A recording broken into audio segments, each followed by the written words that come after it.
നമ്മുടെ മുഖ്യമന്ത്രിയുടെ വാർത്താ സമ്മേളനത്തിലെ മറുപടിയും ആ ആക്ഷനും ഒക്കെ വലിയ ചർച്ചയായതാണ്.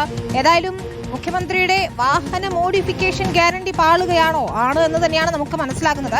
അനുവദനീയ മാറ്റങ്ങൾ മാത്രമാകാം എന്നാണ് ഇപ്പോൾ MBDയുടെ നിലപാട്. 18 തരം സ്റ്റാൻഡേർഡ് എക്യുപ്മെന്റ് കാറ്റഗറി ലിസ്റ്റിന് നിയമ തടസ്സമില്ലെന്ന് ട്രാൻസ്പോർട്ട് കമ്മീഷണർ റിപ്പോർട്ട് നൽകിയിരിക്കുകയാണ്. ഗതാഗത കമ്മീഷണർ റിപ്പോർട്ട് മുഖ്യമന്ത്രിക്ക് കൈമാറും.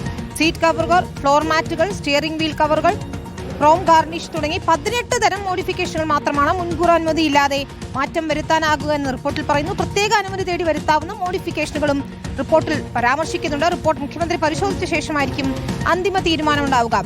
അഷിൻ ഡിയാഗോയാണ് വിശദാംശങ്ങളുമായി ചേരുന്നത്. അഷിൻ, ഈ ഗതാഗത കമ്മീഷണർ റിപ്പോർട്ടിൽ പറയുന്ന കാര്യങ്ങൾ അത് നേരത്തെ തന്നെ ഉള്ളതല്ലേ? അതിലിപ്പോൾ പ്രത്യേകിച്ച് എന്താണ്? ഈ മോഡിഫിക്കേഷൻ എന്ന് പറയുമ്പോൾ മറ്റു ചില ആവശ്യങ്ങളാണല്ലോ ഉള്ളത്. പ്രത്യേകിച്ച് യുവാക്കൾ, ജെൻസി കിഡ്സ് ഒക്കെ ആവശ്യപ്പെടുന്നത് മറ്റ് മാറ്റങ്ങളാണ്. ഇതിപ്പോൾ ഒരു മോഡി പിടിപ്പിക്കൽ എന്ന് നമുക്ക് പറയാം. സ്വാഭാവികമായും ആളുകൾ ചെയ്തു വരുന്ന കാര്യം കൂടിയാണ്. ഈ സോഷ്യൽ മീഡിയയിലെ ട്രോളുകളൊക്കെ കണ്ടാൽ തന്നെ അത് മനസ്സിലാവുകയും ചെയ്യും. ഈ ഗതാഗത കമ്മീഷണർ റിപ്പോർട്ടിൽ പറയുന്ന കാര്യങ്ങൾ എന്താണ്?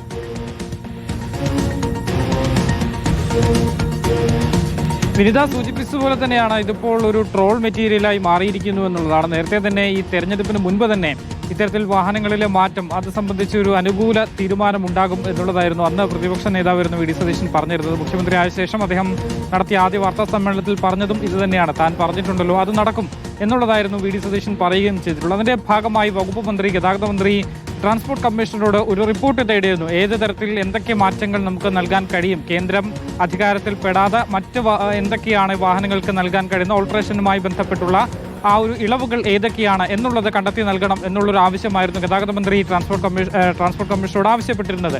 നിലവിലിപ്പോൾ ആദ്യം മുതൽ തന്നെ ഈ മോട്ടോർ വാഹന വകുപ്പ് പറയുന്ന നിലപാടിൽ തന്നെ ഉറച്ചു നിൽക്കുകയാണ്. 18 തരം മാറ്റങ്ങൾ അനുവദിക്കും. ആ മാറ്റങ്ങൾ അതാണ് ഇപ്പോൾ സോഷ്യൽ മീഡിയയിലടക്കം പരിഹാസ്യമായി മാറിക്കൊണ്ടിരിക്കുന്നത്. സീറ്റ് കവർ മാറ്റാം, അതുപോലെ തന്നെ സ്റ്റിയറിങ്ങിന് കവർ മേടിച്ചിടാം, വണ്ടിക്ക് അകത്ത് തന്നെ ആംബിയൻസ് കൂട്ടുന്നതിന് വേണ്ടി ലൈറ്റുകളാകാം, ചെറിയ രീതിയിൽ സ്പീക്കറുകളാകാം എന്നടക്കമുള്ള ചെറിയ നേരത്തെ മുതൽ തന്നെ ലീഗലായിട്ടുള്ള കാര്യങ്ങളാണ് ഈ 18-ൽ പറയുന്നത്. മറ്റൊരു പ്രധാനപ്പെട്ട കാര്യം, ഇതിൽ കൂടാതെ പുറമെ എന്തൊക്കെ മോഡിഫിക്കേഷൻ നടത്താം എന്നുള്ളതിൽ ഒരു 6 എണ്ണം കൂടി ഉൾപ്പെടുത്തിയിട്ടുണ്ട്. അത് നേരത്തെ മുതൽ തന്നെ നിയമത്തിൽ ഉള്ളതാണ്. RC ബുക്കിലടക്കം മാറ്റങ്ങൾ വരുത്തി നമുക്ക് വാഹനത്തിന്റെ കളർ മാറ്റാൻ കഴിയും. അതിന് RTOയുടെ ഒരു പരിശോധന നടത്തി ഫീസ് ഇടിച്ച് അടച്ചാൽ മാത്രം മതിയാകും. ഒപ്പം തന്നെ അശ്ലീലമല്ലാത്ത രീതിയിൽ പൊതുസമൂഹത്തിന് മുന്നിൽ അവതരിപ്പിക്കാൻ കഴിയുന്ന തരത്തിലുള്ള സ്റ്റിക്കറുകൾ പതിപ്പിക്കാമെന്നുള്ളതാണ്. അതും നേരത്തെ തന്നെ ഉണ്ടായിരുന്നതാണ്. ഈ ബസ്സുകളുടെ, അതായത് ടൂറിസ്റ്റ് ബസ്സുകളുടെ പെയിന്റിൽ മാറ്റം വേണമെന്നുള്ള ആവശ്യം ഉയർന്നപ്പോൾ തന്നെ ഇത്തരത്തിലുള്ള സ്റ്റിക്കറുകൾ അനുവദിക്കാമെന്നൊരു തീരുമാനത്തിലേക്ക് എത്തിയിരുന്നതുമാണ്.